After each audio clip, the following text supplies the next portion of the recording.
السلام علیکم ورحمۃ اللہ وبرکاتہ. جی آپ کون؟ یہ نمبر کس کا ہے جناب؟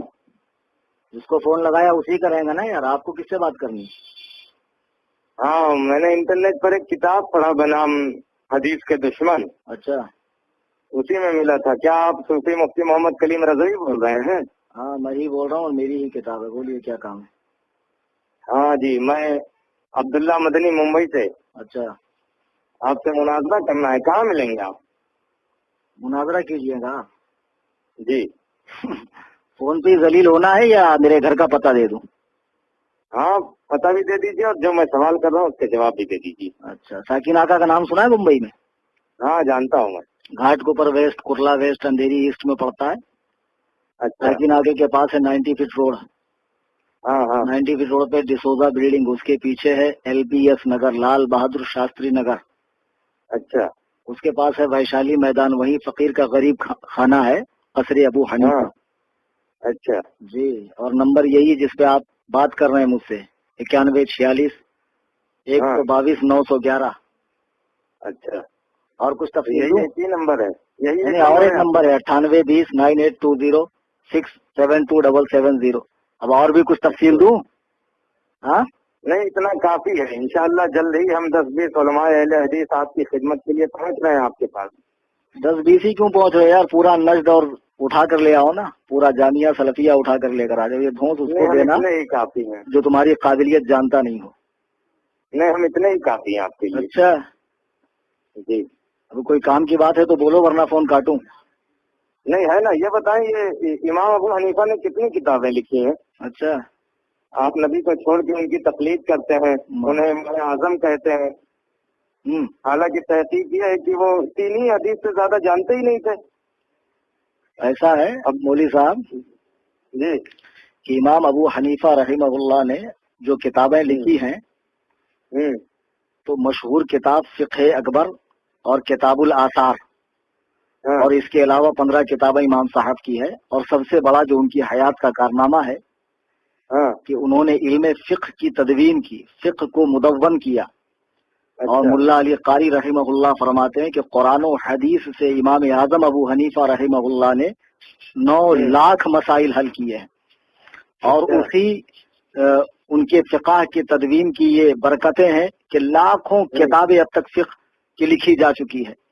ہدایہ, عالمگیری, در مختار وغیرہ. اور جس ہدایہ کا آپ لوگ رونا روتے نا, بڑے گندے مسائل اس نے بھرے ہیں اور بڑے تقریب اخلاق مسائل ہے معاذ اللہ. وہ کتابیں آپ کے مدرسے میں بھی پڑھائی جاتی, اسی کو پڑھ کے تم بھی مولوی بنے ہو.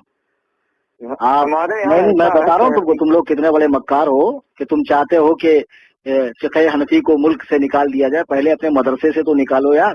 اس کو پڑھے بغیر تو تم لوگ مولانا بھی نہیں بن سکتے ہو.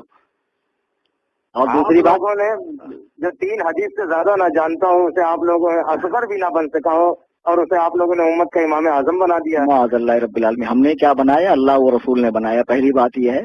اور امام امت نے بنایا, امت کے بڑے بڑے فقہاء علماء نے بنایا جو صاحبان نظر تھے, سمجھے. اور دوسری بات 3 حدیث کی جو بات تم کر رہے ہو نا, یہ تمہارا امام اعظم سے حسد ہے. ورنہ اب تک تو تمہارے مولوی بولتے تھے کہ 17 حدیث جانتے, اور اب تم کہہ رہے ہو کہ تحقیق یہ ہے کہ 3 حدیث جانتے تھے. کون جاہل تحقیق کیا بے؟ کس جاہل کی یہ تحقیق ہے کہ امام اعظم 3 حدیث جانتے تھے؟ تاریخ پڑھی ہے, سیرت کا مطالعہ کیا ان کی؟ ہمارا چھوڑو, علماء احناف کا علامہ حافظ ابن عبد البر مالکی رحمہ اللہ نے 10 جلدوں میں امام اعظم کی شان میں ایک کتاب لکھی ہے. مالکی مذہب سے تعلق رکھتے, اس میں وہ لکھتے ہیں کہ امام اعظم نے بوقت وفات, سن رہے ہیں مولوی صاحب؟ جی جی سن رہا ہوں, آپ بتائیں. بوقت وفات اپنے بیٹے کو بلا کر کہا, بیٹا مجھے 5 لاکھ حدیثیں یاد ہیں, اس میں سے میں تمہیں 5 حدیثوں کے ذریعے نصیحت کر رہا ہوں. تو امام اعظم تو خود کہہ رہے ہیں کہ مجھے 5 لاکھ حدیثیں یاد ہیں, اور میں اس میں سے تمہیں 5 باتوں کی نصیحت کر رہا ہوں. تو جو زمانہ خیر القرون میں ہو, جسے شرف تابعیت نصیب ہو, جس نے 70 صحابہ کی زیارت کی ہو, صحابہ سے حدیثیں جس نے روایت کی ہو, تو تم اس کے بارے میں کہتے ہو 3 حدیث جانتے ہو. تم کتنی حدیث جانتے ہو بے؟ نہیں جناب من, آپ لوگ صحیح حدیث کے ہوتے ہوئے بھی قول امام پر عمل کیوں کرتے ہیں بھائی؟ نہیں ابھی تو تم پہلے وہی بات کرو کہ آپ کتنی حدیث جانتے ہو. ابھی تم نے کہا نا کہ امام کو, نبی کو چھوڑ کر امام کا اتباع کرتے ہیں. ہاں وہ تو صحیح کہہ رہا ہوں میں.